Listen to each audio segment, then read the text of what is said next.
My poor father has spent a great deal of money, and been very liberal to many, but I do not know one whom I do not suspect would be more ready to betray than to help him, and if they saw him endeavouring to get away. His physician, Dr. Crockley, a man on whom he heaped innumerable favours, is, I strongly suspect, acting as a spy upon him, and it is because I expect his daily visit presently that I will not let my father get up. Therefore, you see, Michael, there is some difficulties to be encountered. Do you think you could manage to get a chaise to the gates without it being known that it was for him? I'm quite sure of it, replied Michael, for, to save time, I came hither in a chaise myself, which is now waiting at the public house to take me back to Fairley. I have only to go and tell the boy that I shall not be able to return before night, in order to have him ready to start at any hour you please. To Fairley? Said Martha, musingly. But it is no matter. He may sleep at the inn there as well as any other, and the next morning we must make our way to the nearest port, where there is a chance of our finding a steamboat going to France. It will not do at present for my father to remain in the country. When he has got his certificate, he will be safe, but I greatly fear some difficulty about it. While Martha was thus explaining her hopes and fears, the sound of carriage wheels was heard slowly approaching by the road which led to the chief entrance, and which passed at no great distance from the window at which they were sitting. "Here comes Dr. Crockley," she exclaimed. "I am very glad his visit will be over so early. This will give me some time for preparation." But she was mistaken. The equipage she heard approaching was not the recently set-up cab of Dr. Crockley, but the donkey-chair of the ever-active Mrs. Gabberly. Nothing could be much farther from poor Martha's inclination than encountering the prying old woman at this moment, but having hastily told Michael to appear as if he were employed in taking a catalogue of the furniture, for which purpose paper, pens, and ink lay conveniently ready on one of the marble slabs, she hurried out into the hall for the purpose of meeting the physician and attending him as usual to her father, so that the avoiding Miss Gabberly was impossible. "Oh, my poor dear Martha, that's you, is it? Well now, you was just the person I wanted to see, but I do wonder did you not get off with your father, poor man, when he made his escape this morning?" said the unchanged little lady. "I do not know what you mean, Mrs. Gabberly," replied Martha gravely. "My poor father has been extremely ill, and is at this moment confined to his bed." The old lady gave a wink with one of her cunning black eyes, and nodding her head very expressively, replied, "Old birds are not caught with chaff, my dear." "What is it that you mean, Miss Gabberly? That you do not believe me?" said Martha indignantly. "You are very foolish to bawl out in that manner, my dear, with that young fellow that's cataloguing in there, close within hearing. Mind, it is your fault and not mine, if he suspects anything from your violence." You are taking account of all the looking-glasses, are you not?" said Martha, approaching the drawing-room door, still addressing Michael. "You may come into Sir Matthew's room now, if you please. He was asleep when I sent you away just now." Then, turning to Miss Gabberly, she added, "Perhaps you would be so good as to see my poor father, Mrs. Gabberly? I would not wish you to stay long with him, for he is very feverish, but I would dare say he would take it very kindly if you would just come in to inquire for him." Looking a good deal surprised, but accepting the invitation with great alacrity, Mrs. Gabberly began to mount the stairs, exceedingly well pleased to have an opportunity of procuring so excellent a ticket of admission to every house in the neighbourhood, as this ocular demonstration of the actual condition of the fallen knight would furnish. Michael, in compliance with the order he had received, followed after, and in a few minutes found himself once more in the presence of the man under whose tyranny he had suffered so terribly.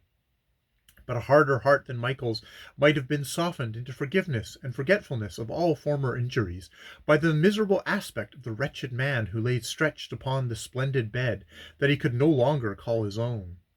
His steadfast-minded,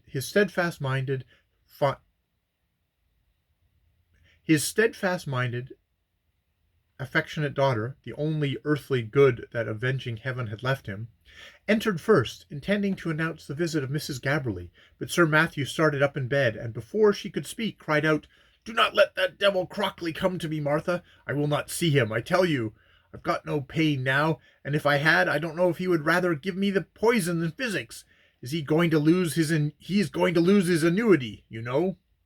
It is Mrs. Gabberly, dear papa, just to come ask how you are, said Martha, leading the old lady to the bedside. She will not stay because you are not well enough to talk. But you will be glad to see her, will you not? Glad? Said the miserable man, knitting his brows and throwing upon her a look of deep aversion. Don't I know her? Is she not the town crier of all the country round? Have I not paid her for it 100 times? And do you think I don't know that when what she has come for now? Somebody else will pay her now for bringing them word how the poor bankrupt Dowling looks. Well, how? That is terrible, to be sure, exclaimed Mrs. Gabberly. He is quite shook in the mind. Do you think he would be outrageous if I was to feel his pulse, my dear? I should like to prescribe for him. I should indeed. Poor dear man, he is talking about paying me is comical, to be sure. Let me feel your pulse, Sir Matthew. Shall I? Sir Matthew looked so very much as if he would like to have take her up in his enormous hand and throw her to the furthest end of the room, that Martha thought it prudent to prevent her nearer approach. You have now seen my father, Miss Gabberly, she said with emphasis, and that, I think, is all that can be necessary for your satisfaction. Oh, certainly, it is very satisfactory, she replied, but without the appearance of having the slightest intention of leaving the room, for in truth it was at that moment the place where, beyond all others, she best liked to be. The downfall of Sir Matthew Dowling was a subject that employed every tongue, and nobody could be so welcome in every drawing room and every dining room too, throughout the neighborhood, as one who could testify to having seen him, listened to him, and ascertained how he seemed to bear it. It was impossible that any person could have been better qualified for the service than Miss Gabberly. Willing would the still brisk little lady have crept under the toilet table or the bed itself rather than have lost so glorious an opportunity, and instead of attending to Martha's repeated assurance that she had better go now, she began to open sundry physic vials that stood on a table at the bottom of the bed, smelling some, tasting others, and pronouncing judgment upon all. It is quite a mystery, my dear, what Dr. Crockley can be thinking of, giving such medicines as these to your father, she said. I see plainly enough that he is very inflammable and irritable state, and he ought to be put altogether upon a depleting plan. Then, putting a finger on her lip in a sign of secrecy, she whispered, I'll just stay here, Martha, behind the bed curtains, till Dr. Crockley comes, and I think it may be very useful for us to have a little conversation together. I know my poor dear father's method in these cases as well as he did himself, and he was regular bred, you know, which is more than we can say of poor Dr. Crockley. Exceedingly provoked, Martha now addressed her father, saying, Miss Gabberly wishes to stay, papa, till Dr. Crockley comes, in order that they may have a consultation about you. But you won't like that, shall you? Like it? Replied the prostrate man with bitterness. Oh, dear, yes, I shall like it vastly. They're exactly a fitting pair to come together, glowering and gloating round the bed of a ruined neighbor. Let her stay, by all means, Martha, let her stay and watch it all. See, Mrs. Gabberly, there is a young auctioneer gentleman come to take an account of the furniture. Isn't it pleasant? I'm sure it must do your heart good to see it. Don't go away, young man, he continued, addressing Mchl, who, shocked and disgusted, was making his way towards the door. Don't go away. Go on, never mind losing a little time. I dare say you will be paid for it all the same, and my dear good neighbor would not enjoy it half so much if she did not see something of the kind going on. Oh dear, quite wild and wandering, isn't he? Calling Crockley and me a pair, too, as if we ever thought of such a thing. I am sure, for one, I can answer for it that he never did. His doll of a wife, you know, hasn't been dead above a year, and I've got no notion of such quick work. It is quite indecent, I think. Good gracious me, now, she continued, catching Sir Matthew's fierce eye fixed upon her with a mixture of hatred and bitter irony. What have I said? I bet a guinea he fancies I mean something about his marrying himself up, all in such a hurry, with Lady Clarissa. Lady Clarissa? Cried the knight in a loud voice. That's right. I had very nearly forgotten her ladyship. Go to her this moment, Martha. Tell her to come here. Is she not my wife, bone of my bone, flesh of my flesh? Is she not Miss Gabberly? And shall she not come hither and share with me the delight of seeing a broker taking possession of my furniture, and a dear good soul like you looking on? Go, Martha, go tell Go when I tell you, and bring the right honourable Lady Clarissa Dowling here." "I am quite certain she won't come, papa," said Martha, leaning down and whispering in his ear, "so don't make me go to her."